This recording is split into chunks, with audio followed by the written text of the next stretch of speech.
Buildings and spaces are just structures and places in which we live, work and play, right? Not so according to architects. These constructions and spaces can apparently influence how we live, work and play. Joburg today found out more about the future of architecture in the city. Candidate architect Victor Mukaba represented South Africa internationally as a student and is also a beneficiary of the scholarship program of one of South Africa's largest architectural firms. In a city like Johannesburg, which is fast growing, you get a lot of different people from all walks of life with doing different things within the city. So we need architects to read the people, to read the urban environment and provide quality architecture which responds directly to it. The Joburg architectural scene is a very mixed bag. The city is huge.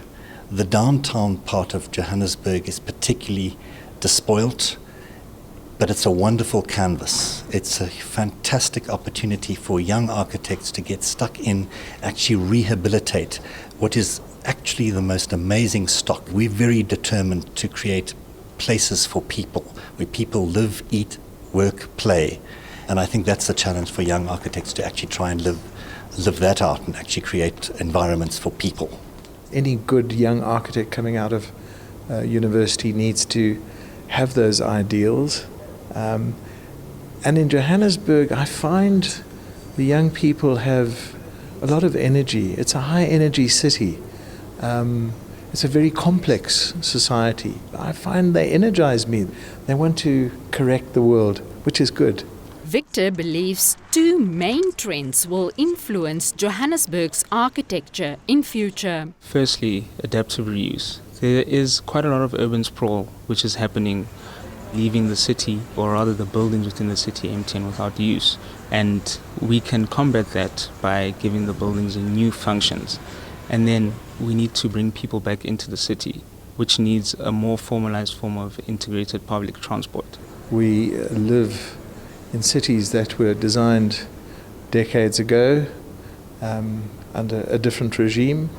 And the integration of society, mixed use, people living closer to their work, having more affordable housing within the economic hubs is something that's very important. I think young architects are very idealistic about that.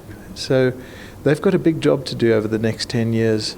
We try to encourage that idealism and encourage that effort, but also give them a practical kind of grounding that virtually everything you're doing all have commercial reality, and nothing can happen unless you get the financial aspects right, and you actually temper good design with practical doability. We need to, as architects, actively engage with the people. It needs to be the process in order to come up with practical and lasting, but most importantly, efficient solutions. For many regular Joburgers, architecture may not be quite alive, but it seems to the professionals the impact on the living is of the essence. Marisa de Klerk, Joburg Today.